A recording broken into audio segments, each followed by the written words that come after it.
Hello, and thank you for stopping by Britain's Hidden History.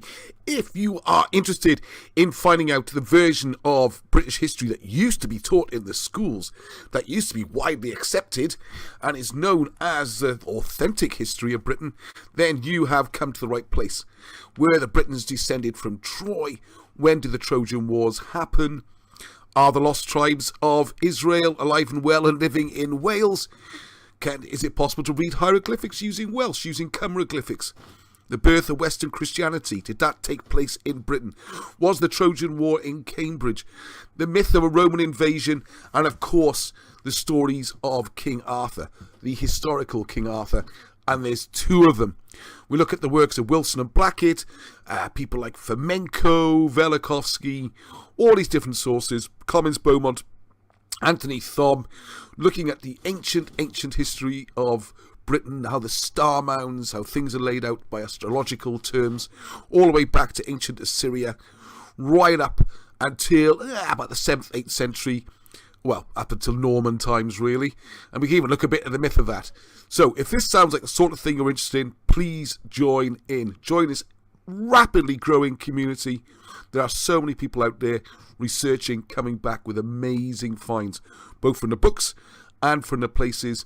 So, Thursday evening, 8 o'clock UK time, there's a show every week, includes interviews with people out there finding things, loads of fun and games. It's a nice light-hearted channel, so please keep it family friendly, be polite to each other.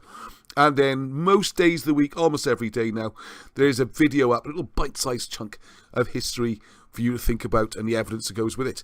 So please welcome aboard, be active, join the chat groups, join the Facebook groups, do the whole thing, get involved, use your grey matter and find out what is going on with this Britain's hidden history.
Well, it wouldn't be BHH without a bit of mistake involved. So I'd got my chat up and working.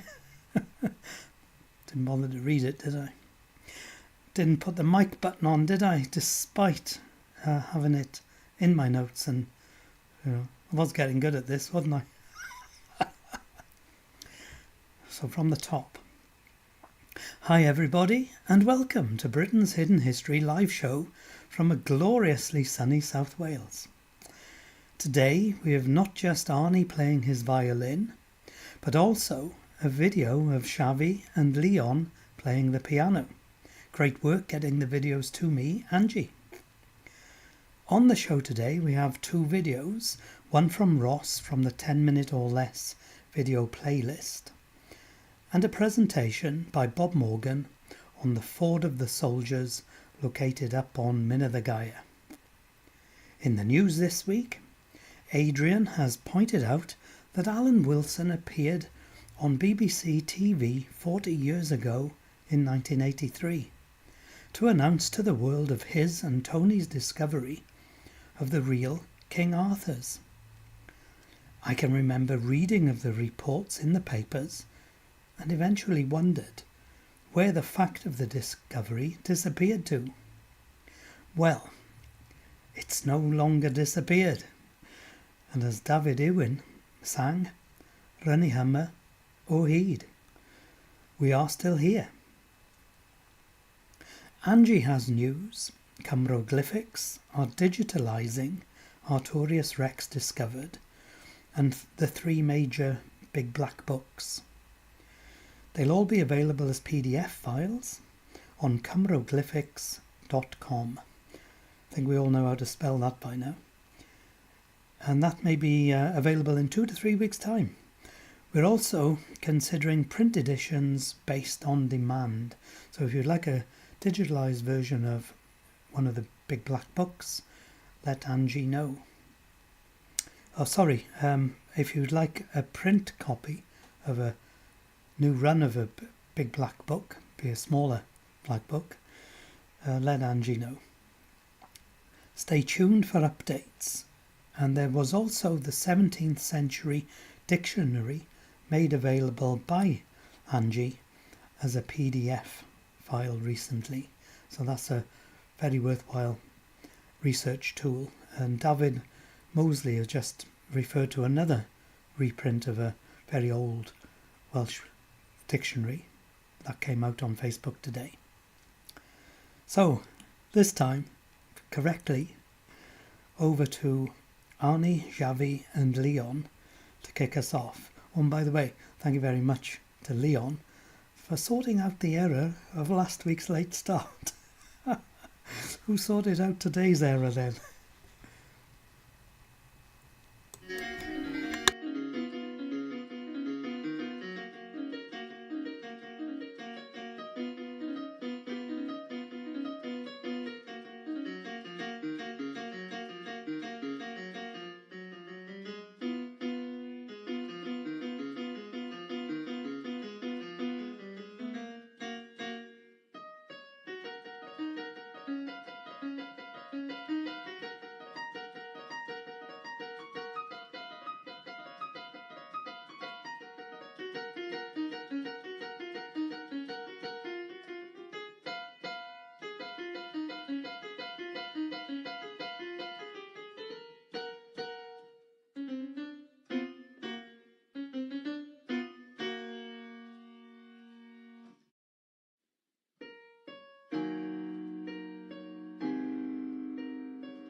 Thank you, boys. Great to see such talent developing, isn't it? Now, in the comments from the YouTube channel during the past week, we had a number of interesting comments, and here's a selection. Peter at Chesborough. Don't forget Dartmoor's tin reserves, Rob. Maybe we should say Dumnonia's tin reserves.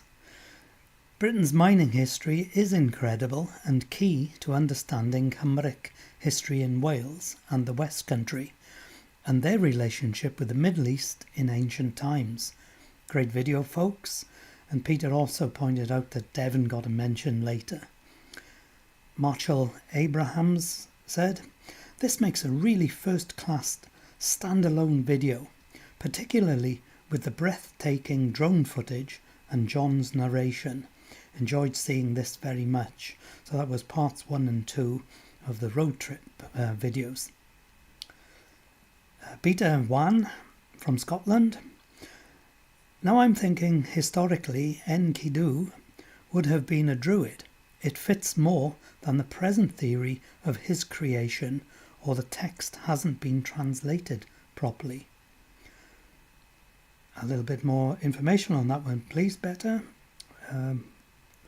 I'm not so up to date with all history. So I don't think we have anyone responding to comments officially, but keep them coming in, as individual BHH supporters will reply, and this may lead to interesting debate. I think I saw on one of the chats there was 10 responses, but I seem to have lost that one thereafter.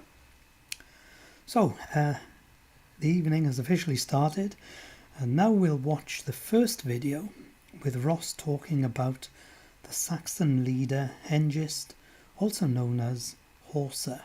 I need to pay attention because I'm hearing conflicting things in my mind as to these two guys, or one guy's name.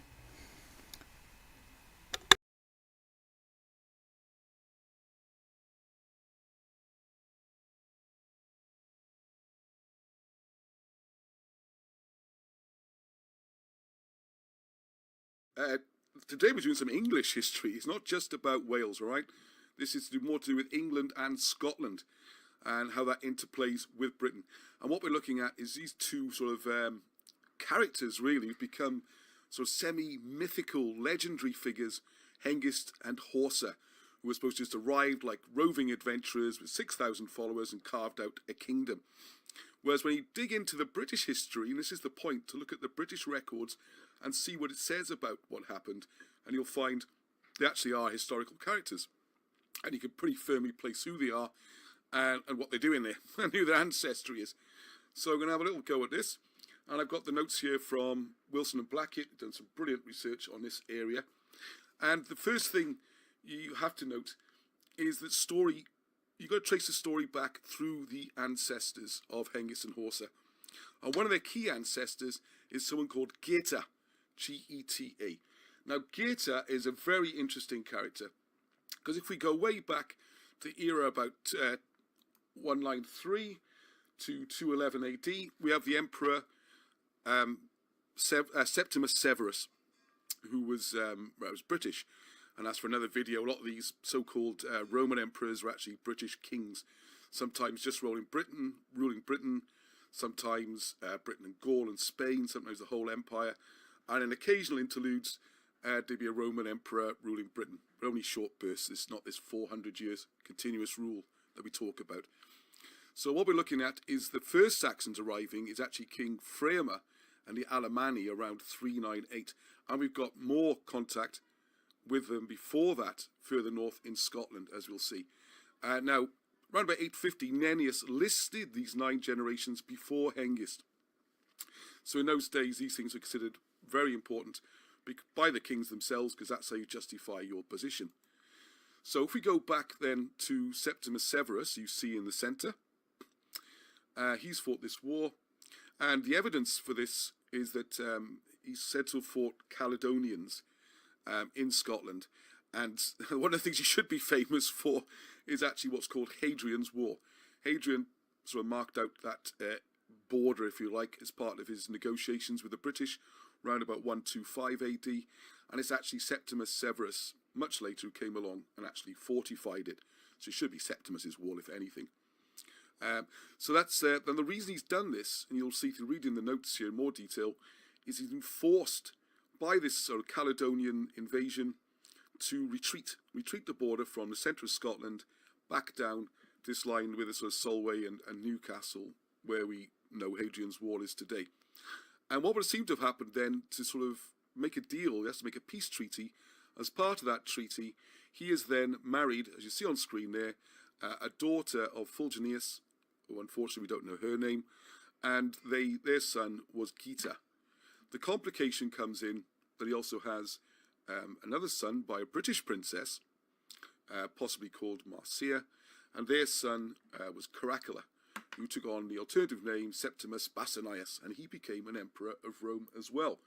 So the confusion is there that Caracalla would seem to have been concerned about his rival and the rival claim, and that's where we get a lot of the friction between those two. So we have a strange linking of names.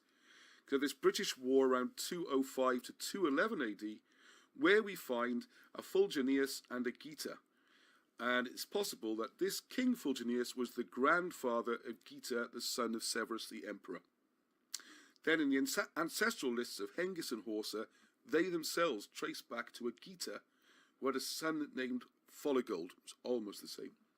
Even better, the old stories relate to how when King Fulginius fought Septimus Severus, he went over to Scythia to get reinforcements for his army.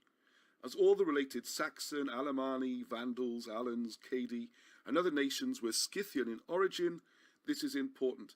And Scythia at this time probably meant Germany and Holland. Equally significant, this is when he moved the border further south. Right, Caracalla, by the way, is traditionally the first British emperor of Rome.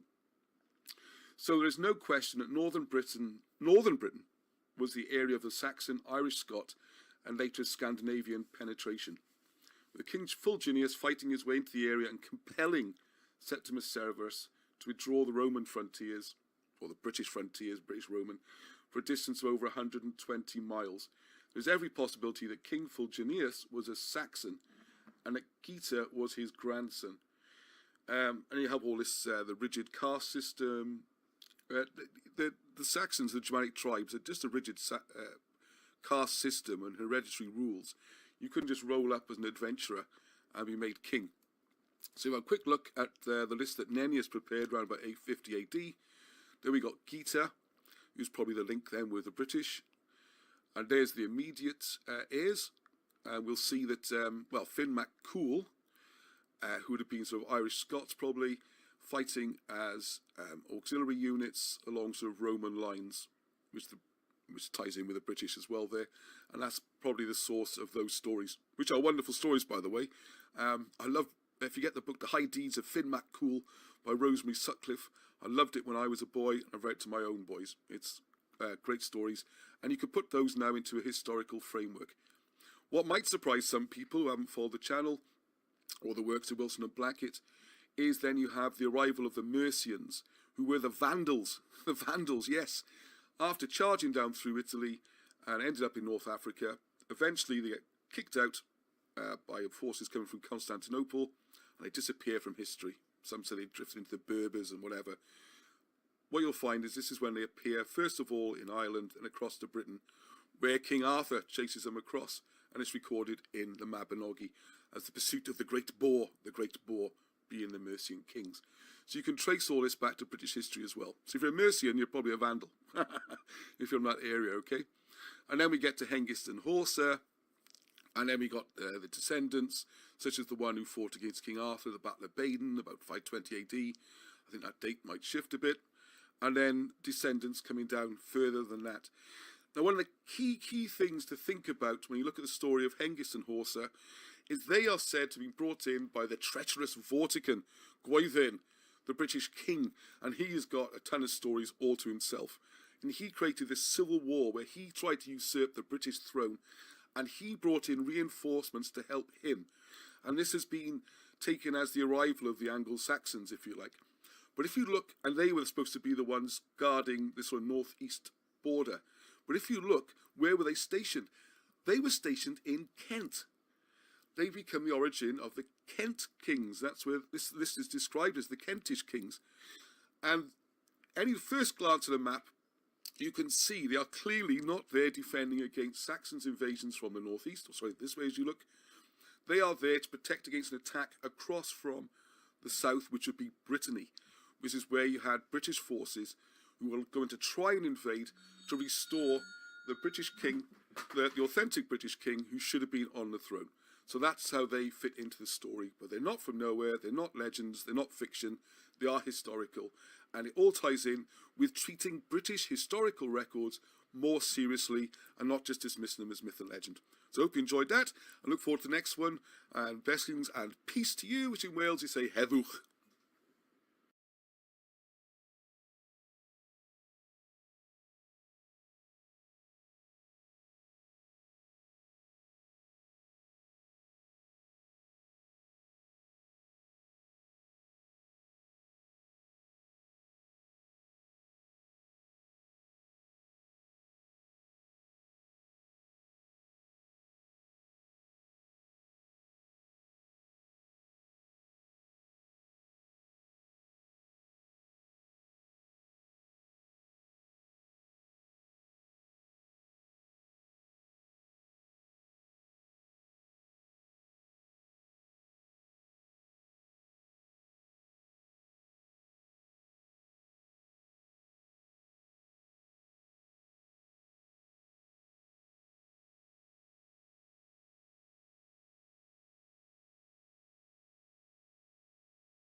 Jesus.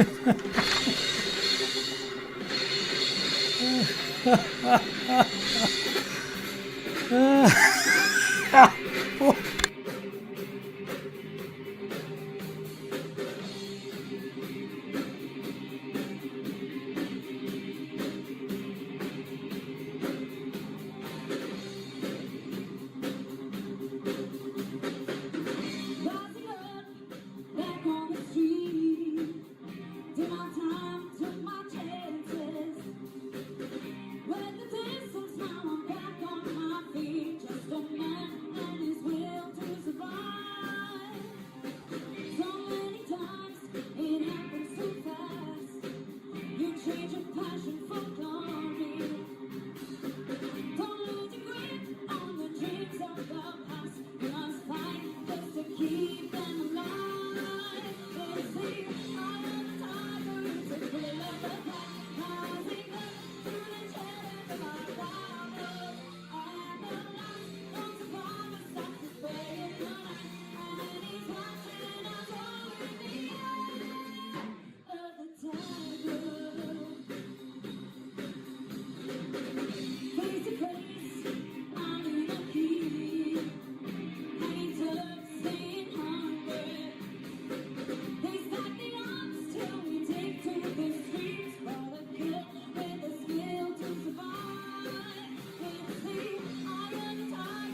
Well, the eyes definitely have that one. And are you practicing your lip reading? According to Marshall, you need to. And there I am, laughing at my own mistake again. I've lost all my coordination tonight, as you can see. I'm in Studio B. But my view is looking out through patio doors onto the garden. So I'm distracted. That's my excuse. I'm going back to what I was saying when you had to lip read. Thank you, Ross. You're a hard act to follow, but you've given us so much to build upon. I'm sure there's others out there who could make similar video shorts for the channel. It's easy to get them to me via WeTransfer, for example. Just message me on the BHH Facebook page and find me under members, and I'll give you my email address. Or maybe just ask me to arrange a Zoom session with you, which can be recorded, if I remember to press record. You may have guessed I like my Zoom sessions. Then I was about to introduce the short music interlude, which was Bethan B. Parker, David Parker's daughter, and her band State of Fame.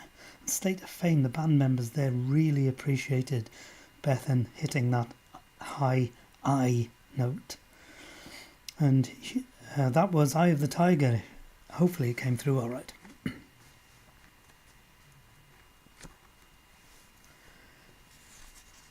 So Bethan, I think she's under Bethan Parker, or you could try State of Fame.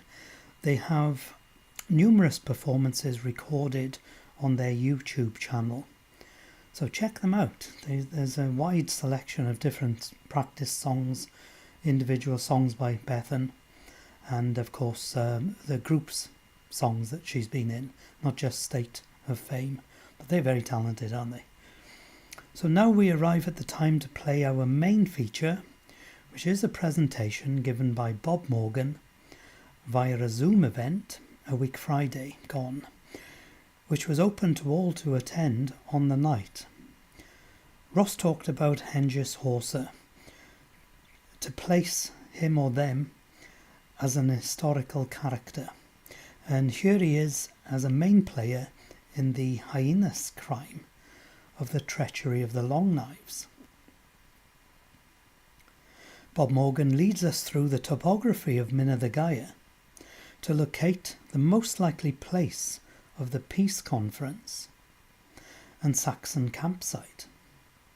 The names of places on Mynna the Gaia preserve the history, and Bob focuses on the ford of the soldiers. In describing the topography and hearing what the landscape speaks to, startling conclusions are drawn about the event and the possible identity of the perpetrator. Paul Hartel introduced Bob and led the subsequent discussion. I've included a small portion of the discussion today because of time constraint, but I'll put out the full discussion with Bob's presentation again during the week as a standalone video. Over to you, Bob.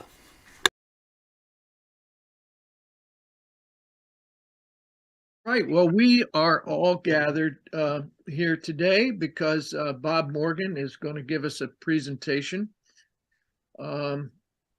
about an area of Minithager, right? Right. The subject of tonight's presentation is the Ridimilwa, basically the ford of the soldiers.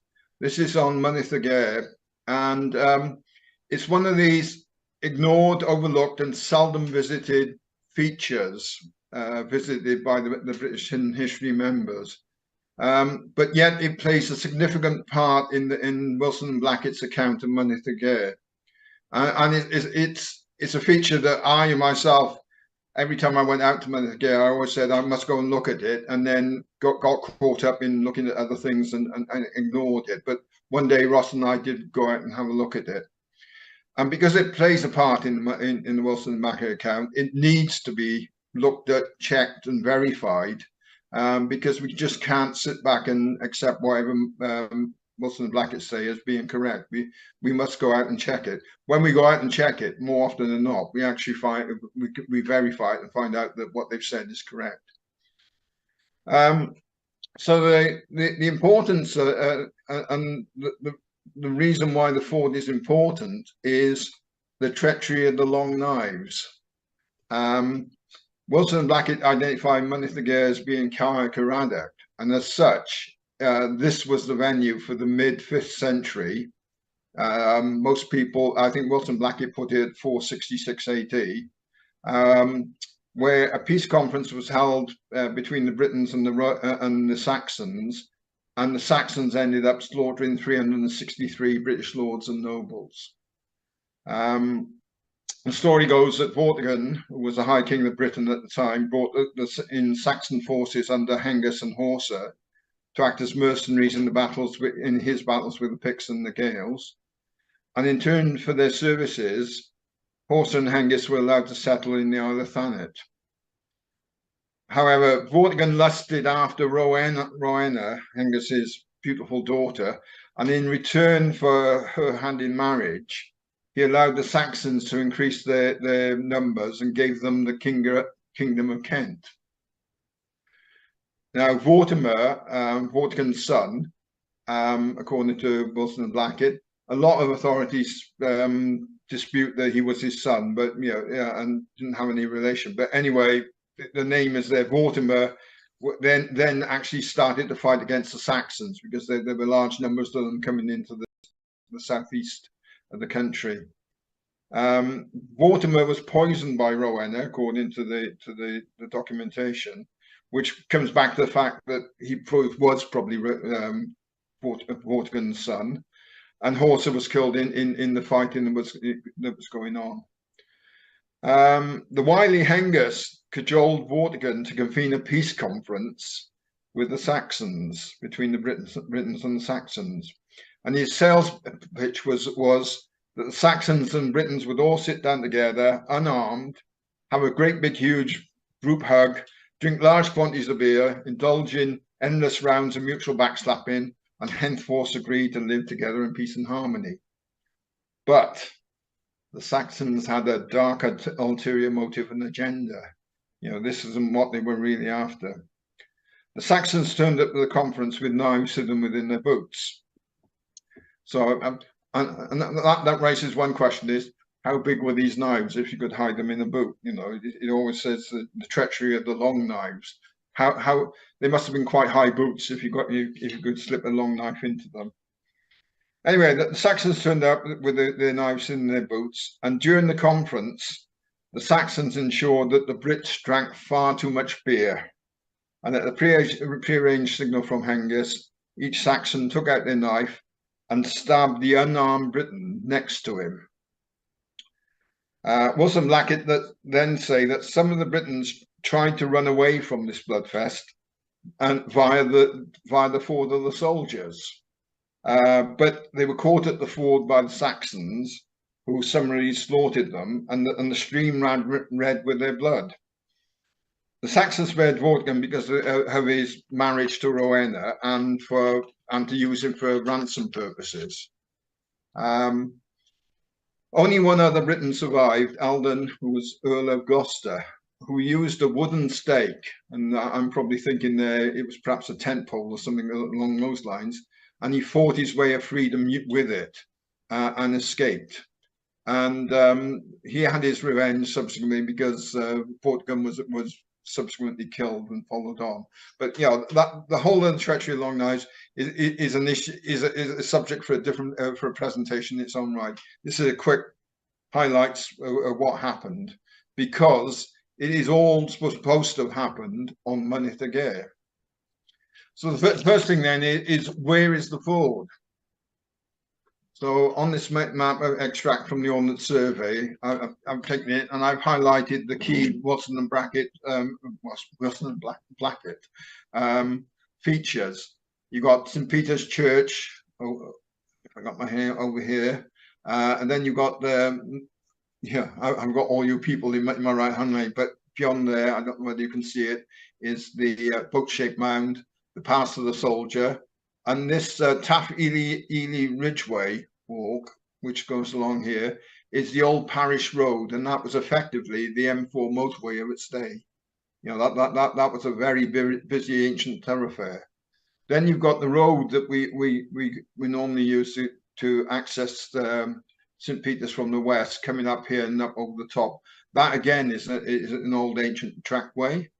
And then you've got the hill fort here, Coed Caer, which in some olden books is actually referred to as Caer Caraddoc. And then the ford is actually in this little valley here. And when you look at it, you've got a stream coming down here. You've got a stream coming down here with this hill here, and then the stream goes on further down. And when you look at it, this forms a bit of a link with St. Peter's, as we'll see. If we look at it on now, can you go back 1 second, Bob? Before we exit this screen, can you give us an idea of the distances between some of these landmarks? Like how long would it take you, for instance, to walk from St. Peter's over to this area here, to the ford or something? If you were walking there, it's probably about at least 2.5 kilometers to get to the ford from St. Peter's. So that's like just over a mile and a half. It'd probably take you 20 minutes, half an hour to walk there. Okay, so we're looking at a couple of kilometers distance between where St. Peter's is. And okay. And the other strange thing is when you're up on Mynydd y Gaer, and it always amazes me, there are very few places that you can actually see St. Peter's Church from. You're up on the mountain and you keep on looking for St. Peter's Church, and it's always hidden. And there is no direct line of sight from the hill fort here to St. Peter's Church. St. Peter, because it's actually hidden by a little bit of a mound around this area here. So if there was any kind of signaling between the church and the hill fort, there would have to be some intermediate or some other way of doing it. It would have to come in via a third site. If we look at it on Google Earth, looking at that, it doesn't mean much. So what I've done is then I've overlaid the key features. So if we look at the top, we're starting with Twyn Caraddoc, his burial mound, which unfortunately today, with the times I've been up there, I've not been able to discern it in the landscape because it was a very low. If you look at the description in the CADW description, it was only about 0.5 meter high and about 8-10 meters in diameter, and it seems now to have been eroded to the point where you can't really see it. But it's marked on old maps going back for years. You got the old parish road, which is the normal way if we're coming in from the west that we approach St. Peter's along this road. I've mountain biked on it since the 1970s. And it's a very ancient road. As I said, it was the M4 motorway of its day. Then you've got St. Peter's Church and the boat-shaped mound. And another important one then is the Pass of the Soldier, which goes up to and provides another route from north to south. and the Pass of the Soldier would have continued down this route down here to Lambad Farm down here, and then further down. And then of course you got the current road, with the current tarmac road here, which again is an ancient route over the mountaintop and the hill fort here. If you look at it on LiDAR, you can see the terrain in much more detail. And again, I've overlaid the key points on it. So you can see that the Old Parish Road, for example, comes around and it does a bit of a contouring job round the hills, keeping it more or less the same level. It dips down at this point of necessity because of the valley, and then it contours around this hill around here to join up with this road, and then goes on further west. You've got St. Peter's Church over there. The Pass of the Soldier again is going out further north, and then you've got this pathway here, which comes down to the ford and leads on, and then it goes on, and today it goes on as a bridleway and footpath down this way. But at the time, you would have then just come straight across here to the hill fort. If you go look back on that one again, no, you go that.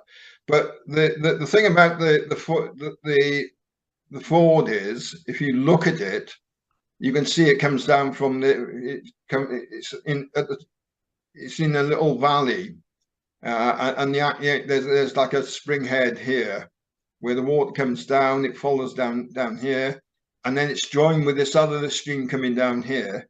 So that forms like a barrier if you're going north, or if you try and go north from the hill fort, and then the stream then runs down, follows down through these hills down here, down there. So if you look at it, the hill fort is separated from all the activity around St. Peter's Church, the Pass of the Soldier, Mynydd Portreff, where all the activity is that that Wilson Blackett say is all on Mynydd. It's all around this area here, but the hill fort here is separated from these deep incised valleys.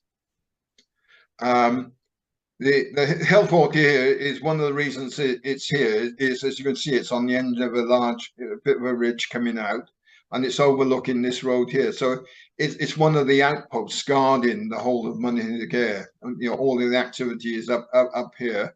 It's one of the outposts guarding one of the main accesses to get up onto the mountain. So if you were approaching Mynydd, you would probably come up this road here, get onto the Old Parish Road to get there, or you would come up this steeper route, which is the one coming up through then the valley and to join up with the Pass of the Soldiers. And this is actually a much steeper route than where the road goes. As you can see, the road takes advantage of the terrain and contours around the. It goes to the head of this little valley and contours around it and avoids it, rather than the Roman road, which would go straight through the middle and they build a causeway or something through it.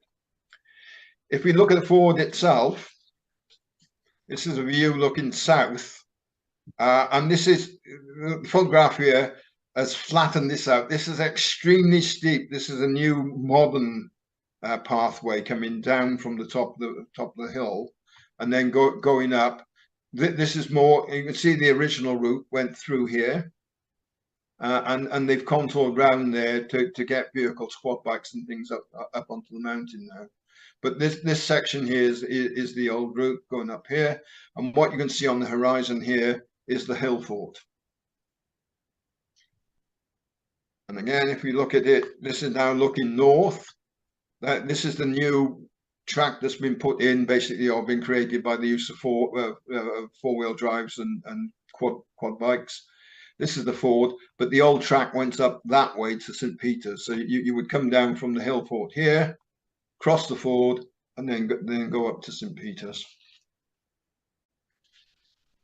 And again, looking at view to the south, you can see how extensive the ford is. It's quite shallow, but it's quite wide. You can look at it. and in most conditions, you're going to get your feet wet walking through it. Why is the ford there? You know, why is it there? And so we know where it is. Why is it there? And the reason it's there is all down to terrain. And this is why I keep on looking at landscapes as a surveyor. And this is obvious one to me. This is looking now east. The hill fort is, you can't see it, but is up in this quadrant here, up in the right-hand corner. The St. Peter's and the other things, past the soldiers, is just behind the hill over that direction up there in that quarter. And I'm looking east now, down the small Coombe Valley, which separates the north from the south. And the actual ford is here, and you can see the track then going up, which eventually comes out up by the hill fort. And what you've got basically is two funnels. That land funnels out in both directions like this, and this is all boggy ground, right? And if you look at it again further, you can see what happens. All of this stuff here with all the Thompson Hills here, coming around here all the way around there. If you try to walk on that, you're going to sink up to your ankles or more in mud and water. So, and the same thing happens the other side. Although I didn't take any photographs, and I should have done. But it opens out into a funnel that way as well. There's similar ground. The only point, and you go back to the pictures of the fort, the only point that you can cross there without going through those boggy areas is through this ford here, where it's a natural pinch point in the Coombe, and then it widens. It comes in from where all the water's coming out from the mountain, comes down to a point, and then it funnels back out again. And at this very point, that's where the ford is located. So in landscape terms, in topography terms, it's the natural bridging point to get from one side of the hill to the other across that valley. Any other place you're going to try and get across that valley, you're going to sink up to your knees in mud and water. And believe me, I've tried it. So if we then look at, this is the hill fort, right? And we're coming back then to where Wilson and Blackett, if you go back to some of these photographs here, Wilson and, I can't point you out because you're all there, but Wilson and Blackett say everything was happening up here around St. Peter's Church, up in this right-hand corner. You got the Pass of the Soldier, St. Peter's, the church, Mynydd Portreff, where they're supposed to be, housing the villagers. In this location around here, you've got what they term to be a castle, or what they presume to be a castle, remains. So everything was happening up in this quadrant, and this was really just an outpost hill fort. But so as a result of that, and if you then look at the Holy Kingdom book, and it's they got a section on page 214, which is treachery of the peace conference. And basically what they're saying there is the peace conference was held around the church, and they refer to in the descriptions in the Holy Kingdom, they refer to things such as the field of drunk and helpless nurse, the Pass of the Soldier, etc. All of those are located, or supposedly located, around St. Peter's Church. And that implies, and the implication is quite clear in here, that somewhere around there is where the conference was held. And as a surveyor, I don't think that's what happened. I think we should look into this a little bit more deeper. And the way that I've approached it is basically, imagine that you're a 5th century events manager, and Vortigern has come to you and said, arrange me a conference, right? Yeah, I'm going to have a peace conference with where Vortigern wants a peace conference. Arrange me a conference.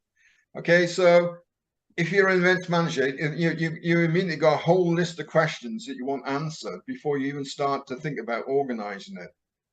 First question is, how many people are going to be attending? You know, what am I doing? 10, 20, 100, 1,000? And the thing is, in all of the books and documentation relating to the put down in history about the treachery of the Long Knives, no one has ever mentioned a figure of how big this conference was, but we have some clues.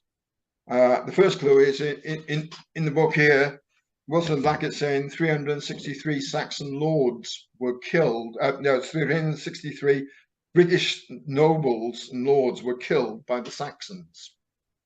And also in the story, the Saxons came armed with their knives, and at the sign from Hengist, they had to stab the Briton that was next to them.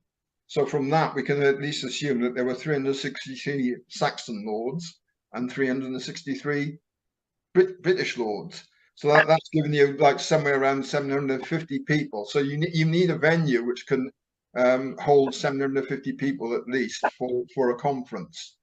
Now the issue then is support staff. You know, all of these people attending this conference are all lords, nobles, or kings, and they've got, and what have they all got? They've all got large entourages and hangers on and people like that. I mean, you've got cooks, dressers, servers, interpreters, bards. You've got the flunky who puts the toothpaste on your toothbrush and then wipes your backside. You know, if you're a lord, yeah, you've got all of those people who are coming with them. So it's not just the 363 Saxons who are coming for this conference. They're going to be bringing their attendants with them, and similarly, the 363 lords from Britain will be bringing their attendants. Now, if you start looking at that, well, how many would each of them bring? Well, they could bring hundreds, you know, 20, 30, 40 for each lord. And that would put the numbers up hugely. What I would say is that there has to be some kind of practical limit on this. You know, the Saxons are coming over from England. So they're traveling, they're going to arrive here. They can't bring lots of people with them. You know, one of the other big things, if you were doing the conference, is how are we going to feed all these people? You know, one roast hog is not going to be suffice. You know, how many sort of animals have we got to kill to fill all this host of people? So I think there would have to be some kind of practical limit. So you would, yeah, there's nothing in the history to help us because no one ever mentions the number that attended the conference. But what I would say is we make some assumptions. So if there had to be some kind of practical limit. They would all come over, each of these lords and nobles would probably come over with at least 10 to a dozen people. So if you got, say, 750 lords attending, they got total then support team of 10 times that, you know. So you're talking in the region of about 4,000 to 5,000 people in total. So you would need to find accommodation for 4,000 to 5,000 people. You need to find a venue where you could have the conference with the 750 lords, where they would all be present to witness and have a say in what's going on. So once you start doing that, yeah, I start as a surveyor. Then I start looking at the landscape, and one of the things that strikes me immediately is if you look at the landscape all around this area here, where St. Peter's Church is, it's all very hilly. There's not many flat spots. You know, if you're going to accommodate all these people, the only accommodation, the practical accommodation for such a large number is going to be tents. And if you haven't been camping, what you want when you put up your tent, you want a flat level spot. Well, around St. Peter's, there's not that many flat level spots. And again, if you start putting some kind of figures to what you're looking for, I keep going back down to this guy who's analysed all of the Roman forts. He analysed every single Roman fort, small forts, large forts, and things, and came out with a figure of that each of these forts when they had inside the fort, you'd have to have your tents, you'd have to have latrines, you have to have cooking areas, you have to have latrines and things like that. And he's worked it out and analysed. He spent years, about 20, 30 years, analysing every single Roman fort detail he could get his hands on. And he's came out with a figure of about 690 people per hectare. Now, if we base everything on that kind of figure, which is justified by this guy's 20 years research, and it wouldn't be out of I wouldn't say I won't say we can put 100% reliance on it, but it's at least a rule that we could start looking at. If you're trying to accommodate 4,500 people, you're going to need about 6.5 acres of flattish space where you can put your tents. And as I argued with Ross, you ain't going to find it up here. You ain't going to find it up around St. Peter's. So I don't believe that that's where the conference was held. Again, if you go back to that, we go through the fort itself. This is the old care, and I believe when you look at this is where the actual conference with the 750 lords and nobles was held, because that fort encompasses an area of about 1 hectare. So you can get 690 people in it set up as a campsite. So if you can get 690 people in it set up as a campsite, according to the guy who's done all the analysis on the Roman forts, you can certainly get 750, 800, perhaps 1,000 people in there just set up as a conference venue. And what I would suggest would happen is you probably have tents all around the perimeter inside the compound to provide shelter in weather, and you leave a big circular area out in the middle where you would have the conference, and all the lords would get in there. The rest of their entourage would be left outside. All the lords would get in there, and then that's where the business would be done. That's where the talks would be having, and that's where the ale will be consumed in large quantities, whilst they did all the backslapping and saying what good fellows they were and how we were going to live in peace thereafter. On the photograph here, you can see Steve there and myself there. So down the middle of the fort, just as a point of interest, you can see this line, and that wasn't originally there. That's a more modern field boundary that's been put in. And if you look on Google Earth, it used to have a hedge along there, which has all been taken out. So presumably CADW or someone has had words with the farmer to take it out to restore it back to how it should be. So I believe that that's the venue where you had the conference, not at St. Peter, anywhere around St. Peter's. Now, if you're going to do that, start looking again at the terrain and the topology. You need now a campsite for 4,500 people, which are just the Saxon entourage. The British entourage, I believe, would have been housed up where they would be housed, up on Montes-Portrait and all around St. Peter's. So I don't believe you need to provide accommodation for those. You would just need to provide accommodation for the Saxons. So we're looking at 6.5 acres. And look, lo and behold, we have a nice flat ridge which runs from this road here, which provides ready access to the campsite from the plain below. And lo and behold, it's about 6.5 acres.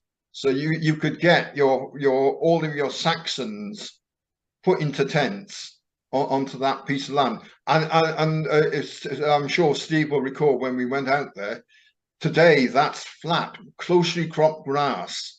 And it's like a big flat, you're on a ridge heading from the road down southeast towards the care down here. And it's big, flat, it's broad, flattish, and it slopes down, but it hasn't got such a slope on it that it would prohibit you putting tents on it. In fact, it's the ideal campsite. And I would argue this is the only campsite on Money the Gare where you could put 4,500 people, because it's also not just flat and level, it's actually sheltered. If you look from these higher hills, you've got the ridge line running down here, the flattish ridge down here, and you've got these higher hills here providing shelter to it, because this is a much lower, it's probably about 60, 70 meters lower. So it's sheltered as well. Ideal campsite. Again, yeah, there you are. And then if the conference was held there, and the massacre occurred there as well, you've then got a ready route of 1.5 kilometers up to where the bodies are supposed to be buried, which is up on the Monument Amelia, up on top of the hill, the highest part of Britainshiddenhistory. And you can see the route there is quite a feasible route for heavily laden carts with bodies, because you haven't got any great steep slopes. It comes up and it takes advantage of the terrain. And once you get up to this point, you're on fairly flat, flattish. It's rising, but at a low slope up to the actual burial point. If you were coming from St. Peter's, it's about 3 or 4 times as long a distance to bring those bodies. So again, from that point of view, it makes more sense that the massacre happened where it did. One of the other issues, if you're providing a Glastonbury of the day, like Glastonbury does now, you have to have security. You don't. What you want is you've invited 4,500, 5,000 Saxons into your country, and I maintain one of the reasons why you would hold it down here, not St. Peter's, is you would want to keep those Saxons at a distance. You'd also want to keep them corralled in. So you wouldn't invite them to where you are, or where you've got all your permanent accommodation up around St. Peter's and Mondays Portrait. You're separated from them by this great big huge valley here, which we can see has got in the bottom has got so bog and morass, and the only one bridging point is the ford. So what you would do during the conference would be you would make certain that people who aren't invited can't get in, which is what they do at Glastonbury. If you haven't got a ticket, no entry, mate. Keep you out. So you've got 2 functions with security. One is to keep the outsiders from coming and intruding into the conference. You don't want people super gluing themselves to some part of the hill fort or something like that in protest at what you're doing. And the other part of security is you also want to keep the Saxons contained. You want to know where they are, and you want to be able to control their movements so that they can't come out there and spy on you, or they can't come up and do a sneak attack from the rear and that kind of thing. And again, if you have the conference where I'm suggesting you have it on this ridge, you would put a security force along the ford on the northern side of the ford to stop people crossing the ford and going up that way. You put a bit of an owl thing here along the road and block off access so they can't get to the north, go up the road and then across the old parish road. And also it stops them from stops the Saxons then from going out westwards along this ridge line, along the ridge line up to the top of Monday and out towards the west. And if anyone's gone up this road, you know that you get to a certain point where there's a cattle grid, and you're in a bit of a hollow around there. You're in a holloway, and that's another natural place. Then, if you put a security force around that little holloway there, you can actually then block access. You can block people coming up to join the conference, and you can block people leaving the conference. And again, on this side here, you've got slopes down to the road, so it's quite a well protected thing. Now, looking from the road, if we go back, I'll show you where. Looking from the road towards the castle from this point here, you get this view, and you can see the wide, flat, short crop grass, which is where I'm suggesting that the tents, the Saxon tents, would be placed, like that. And to me, there's no other place you could hold a conference on Monday Gate. You haven't got everything that this has got going for you. Wilson and Blackett clearly imply in this book that it was held somewhere around St. Peter's, But I'm arguing that as purely as a surveyor, on topographic grounds, you can't do it. There's no place where you can have 4,500 tents put up in one location. You would have to split them up into groups. And once you start splitting them up into groups, you've got a bigger security problem, because you then have to provide security around each of those groups. Your security numbers would increase. I think that this is the ideal location for conference. If it ever took place on Monday the Gare, it took place here, I would argue. So I think the conclusion really is, we're back to, if the peace conference took place, I think it's perfectly feasible and practical to hold the peace conference on Monday the Gare, but only in that location. And I would argue strongly that that's where it was held. But this is Britain's hidden history. As always, we have more questions than answers. So the first question I've got is, why was the peace conference held in South Wales rather than England? And when you start to think about that one, that's an interesting one. I do have my own answer to that one. But you guys think about it, and I'd be glad to hear your ideas on it. The next question is, how did the Saxons get to the conference? By land or by sea? By land, it would be pretty risky for the Saxons, because they're penetrating well into Welsh occupied lands.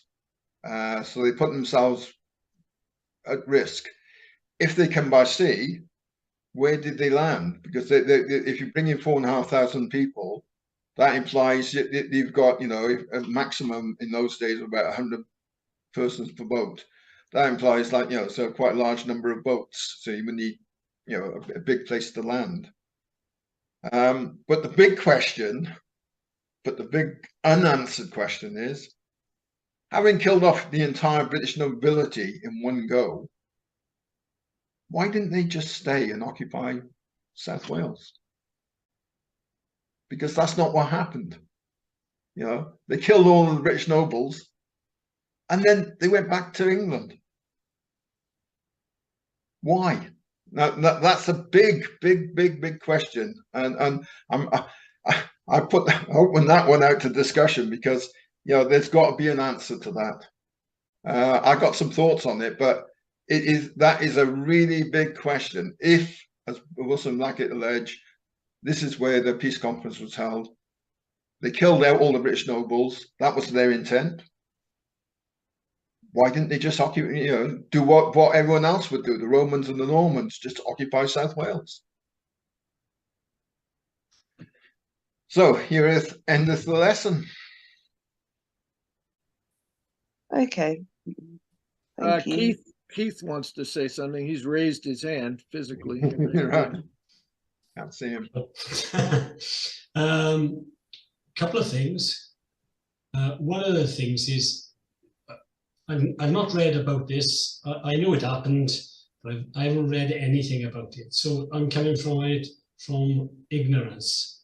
Who was the British king at the time, or the Welsh, the man in charge in that location? It would have been Vortigern and Hengist on the Saxon side. Right. So the question I've got is, you leave 400 or 500 people in, whatever it was, or more, and there's no protection there.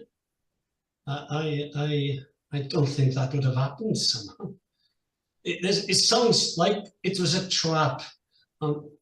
It sounds like it was a trap by maybe Vortigern, because he was given all the protection, but he didn't give anything, did he? At the end of the day, because even after they killed them, where did the Saxons go? That to me is the biggest question. Well, having killed all of the Welsh or the British nobles and lords, which was the intent of Hengist by doing this despicable act. I can give you the answer on that. Go on then. Vortigern arranged it all. Right. And when all the Saxons just went away, because it was part of their domain, then there was no need because they had Vortigern. It was simple. He was I had the same thought, Keith. Yes, there's no other way. Exactly the same thought, because my thought is that would answer Bob's question of like, well, what happens afterwards? It was treachery by our king. Well, right, and I mean, we know from the histories that he wasn't well liked, right, and that you get rid of your enemies, give them a good night out, and stab them. Yeah, that he was rather despised. So you can imagine that he would have a motive to sort of do away with other native, Britons who might be in conflict with him, or potential conflict with him, or always got the same problem with me. Well, even vie for the throne. So yeah. So I mean, whether he planned it out himself, or obviously he involved. If I said to you, Paul, if I said to you, and we're enemies, we've been fighting each other for hundreds of years, and I say to you, "Oh, come along and leave all your armor there, leave everything there. You can have a drink up here with us, the boys." And before it couldn't have come from the Saxons, it had to be from Vortigern. I look after you, you were secure, you can leave everything at home because I got all my guards on, don't worry. And they weren't there, were they? Obviously. And that might also explain, Bob, the question of why they did it there, as opposed to, I mean, the other thing to realize too is that I think at this point, right, there are no English kingdoms, right? It's all Britain, right? It hasn't been subdivided. So it's just that they hold it in territory we now think of as Wales, but at the time it was still. Yeah, I agree with that. So they hold it here maybe because, it's just closer to some of the native kingdoms, closer to the native kingdoms that they want to lure. So yeah, I mean, I definitely think Vortigern obviously had to be involved, and so he's not just spared because he's married to Rowena. Well, yeah, he certainly paid the price for it, because at the end of the day, they did hunt him down and kill him. So if they came by ship, and I think that is a good, so far, not easily answered question, Bob, is like, how did they arrive? An overland journey has always, certainly when Keith and Bob and David were doing the whole discussion about the Battle of Baden and everything, there was the whole talk about, well, how did they get there, right? And no one seriously entertained the idea that they came overland. So I agree, there's an open question as to how they got here for this, but I don't think it was one way they came. What you're talking about is a vast force of Saxons. I think you had a group going by sea, and I think you had a group over land. It's logic. You think of it. I buy into that. They don't all have to come together. They come by different separate routes for certain, like people attending conferences do nowadays. They don't all come, from London. You've got people from all over, and they come by different routes.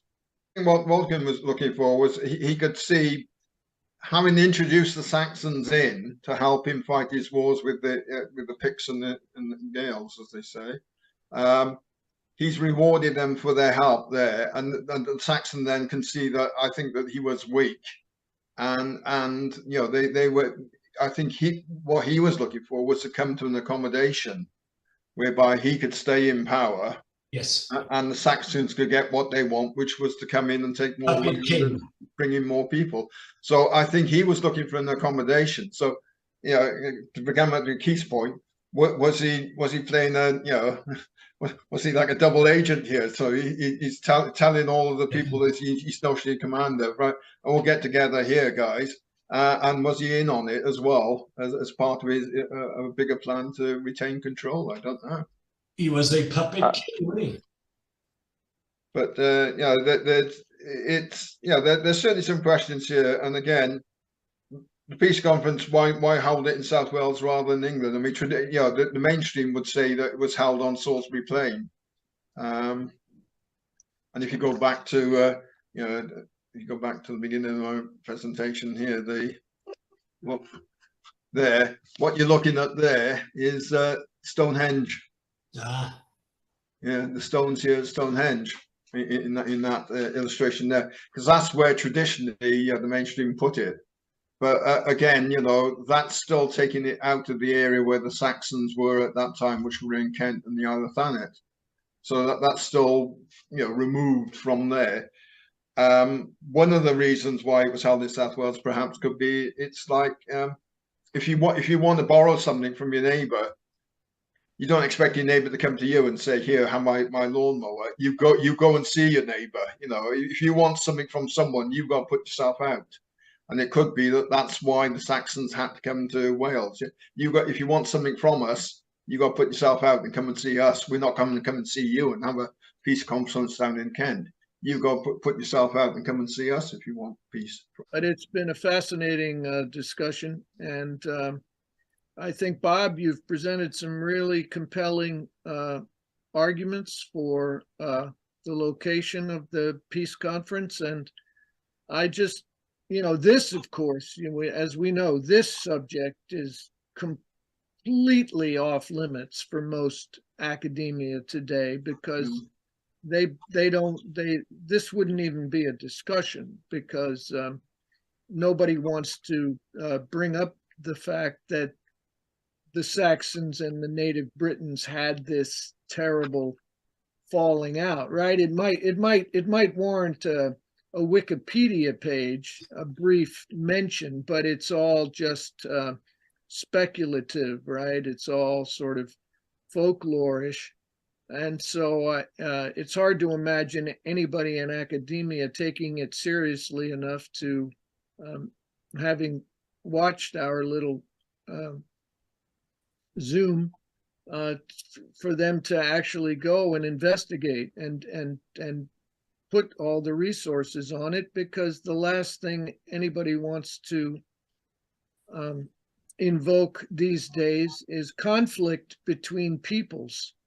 And they wouldn't want to incite any more conflict between the Welsh and the English, because the whole point is to come around to the very beginning of our conversation. And I think perhaps before we had even begun recording, Bob, we were talking about printing presses and the English suppression of the Welsh language.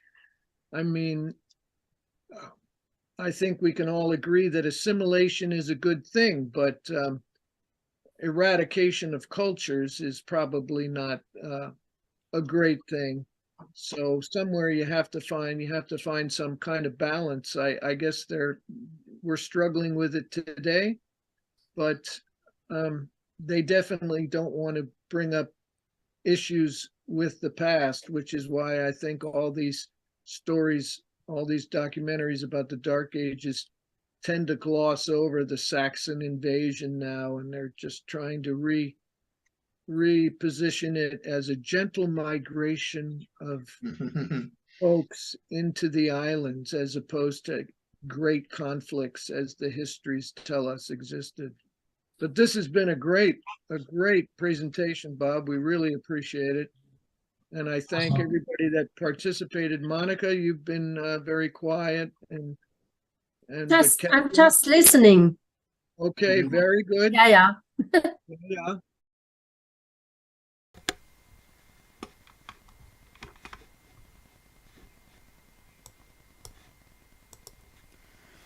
Thank you, Bob and Paul, and all the participants on the night the Zoom recording was made. We had a very entertaining question and answer session, which I hope you'll enjoy hearing in full when I upload the video to the YouTube channel. Bob has seen more from the LiDAR on second look at the presentation. Parts 1 and 2 of the road trip by Legolas, John and Rob are now on the YouTube channel in their own playlist, as mentioned previously. A book is planned and the travelogue videos are in support of this. And don't forget Rob Shaw's book, The Architecture of Power, is available from www.cymroglyphics.com, together with the original The Walking and other Wilson and Blackett books, and hopefully the soon new to be in existence PDF format books. As I say every week, everyone is welcome to contribute a video, and we're always asking for new content. Angie or myself will act as liaison to publish them to the YouTube channel. But if you publish straight to Facebook, let us know and that we can put your video on the YouTube group channel. Just message us by finding us, as I've said before, on the Facebook group page. We're under members. If you've got video content in your film or a PowerPoint presentation, it's going to get into the Sunday show because we like video. I'm reaching out to our experts for interviews. So if you've got something to present to the group and I haven't made contact with you yet, why not get in touch and to speak with me? And the amount of talking about the name Peter in the chat and stone, etc., goes on and on in the chat, very detailed discussion. That might make a great presentation. So as soon as Marshall finishes her index, then maybe we'll hopefully get Marshall to make us another presentation. Thank you very much. So let's take a look at today's chat, as I just mentioned from the chat. Started off with Richard Tofield asking, are Saxons related to the Isari or Sari, as Judas Iscariot may have been? I thought I read in one of the W&B books that Iscariot means swordsman. So later in the chat they were talking about sax being knife. So very close, isn't it? And in one of the internet books I've got on Kindle, I think the guy who's talking about the lost disciples, I think he mentioned that that Saxon might have been the 10th or rearguard tribe of the lost tribes, and whilst the others got themselves over to Britain, or half of them did, to Britain as the Cymry, maybe the one lot went through Central Europe to end up in part of Germany, where they were, the rearguard being Isaac's sons. Isaac's sons, Saxons. That was his conclusion. Patrick said those who lived in Twistlands were called Sax men because they were always armed with knives called a sax against wild animals, etc. We know what the etc. is. Man sharpens man on man. So I think I saw a documentary where they were saying that the Germans were called Germans from spear, Ger being a spear, so they're spearmen. Maybe there's something in it. A better one explained when I mentioned about Enkidu. He said it's from the Bronze Age lore regarding Gilgamesh's wild men nemesis, and who became his friend. Gary Taylor said Enki is the Sumerian deity, and the Bronze Age was mentioned because at that time Wales had industrialised mining and were trading with Asia Minor, where the Sumerian tale is placed. I do remember now reading Enki and I certainly know that Gilgamesh is the equivalent of Noah. Marshall Abrahams Abraham's on the road video.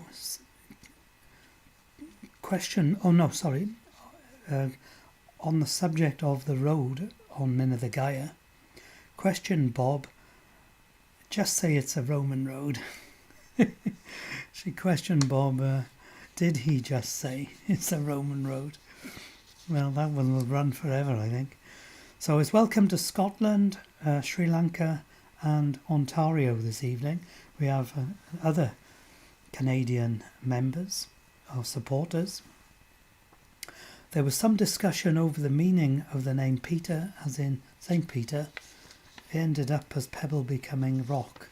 I like that one, that conclusion. It was a very interesting dialogue.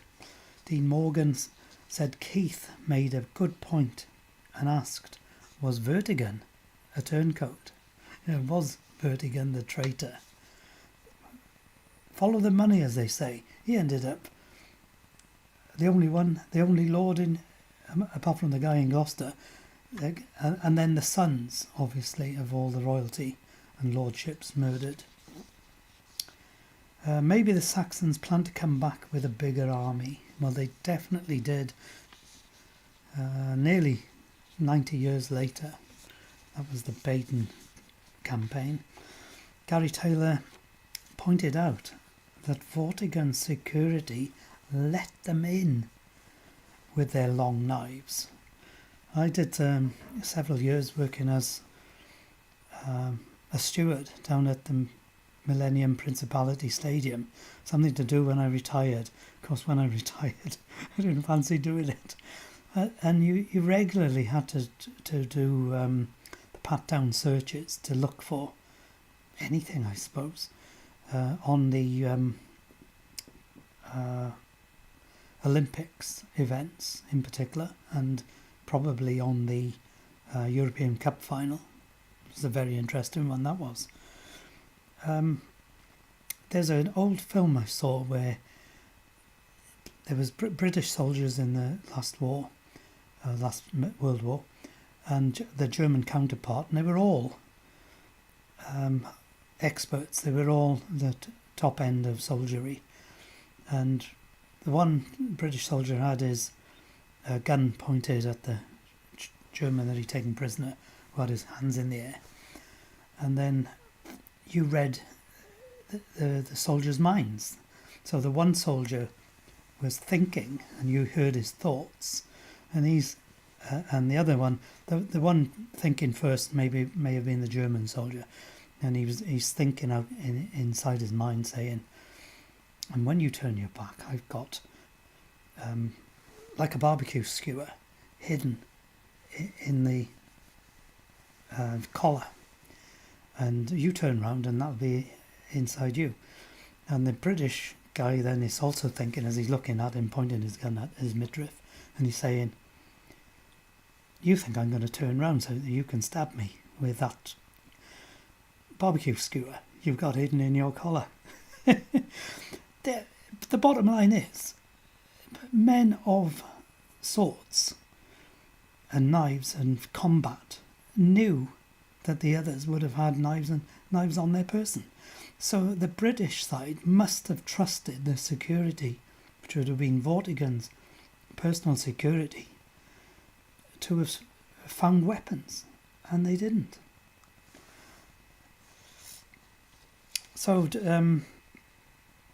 somebody pointed out then, did Vortigern get, or somebody asked, did Vortigern get killed on the day? I think that was answered in the presentation. He didn't get killed on the day.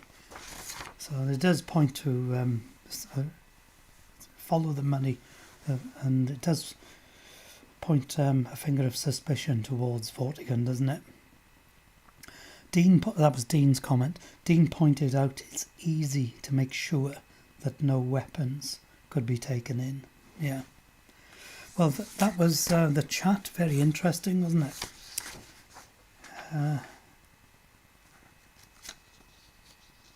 Well, we're near the end of the show for this evening, so we'll put the piano and violin music almost as we had it at the beginning.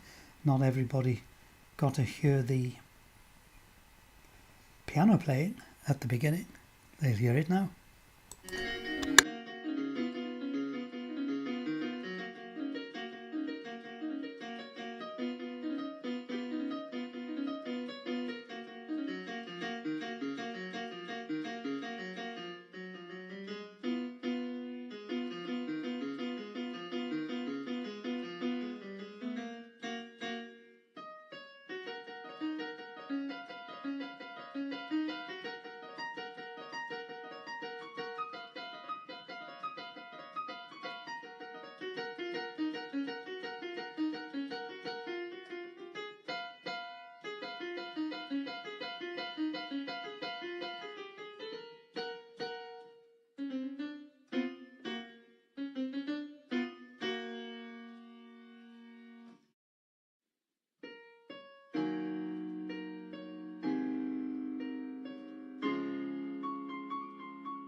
Well, not everybody likes their name being mentioned on the feedback on the chat, even when it's anonymised.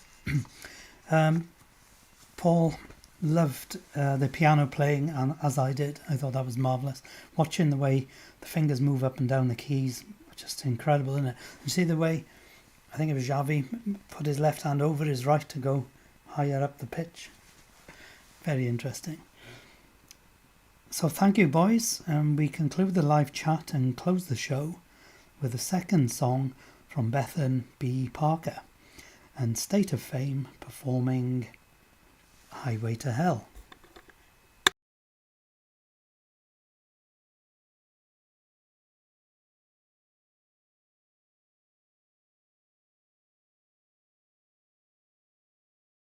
Living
I love the clapping at the end with the phone still in the hand. Brilliant. Very talented, yeah, and very entertaining. Well, that's it for today. Thank you all for joining us from around the world and locally. And I hope you enjoyed our time together. I know I did. Thank you to Angela and the boys, and to all the volunteers working behind the scenes on both the group media platforms. So if it's auf Wiedersehen, au revoir, ciao, nos da, and see you next time. And remember, seek and you will find.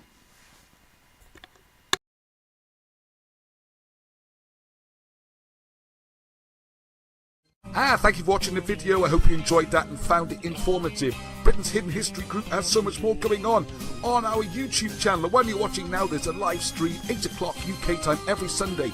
We speak to people like Wilson and Blackett, reprint their old books and help produce new ones. We go researching to the tops of mountains, all the way down to the bottoms of caves. Busily recording the books so you can listen to them as well, and looking at mysteries and working out what we're not being taught in schools and preserving it, because the physical and written evidence is rapidly disappearing. You can also find out how to read ancient writing and hieroglyphs using the Welsh language. It's amazing. There's a Facebook group where this is being discussed. Along with a website, you can buy the books and help us. Also, as you can see, there's now a Patreon page where just a few pounds a month will make all the difference in trying to keep the project going and preserve this history for future generations, and also to find out for ourselves what is going on, what is Britain's hidden history. So until the next time, heddiw!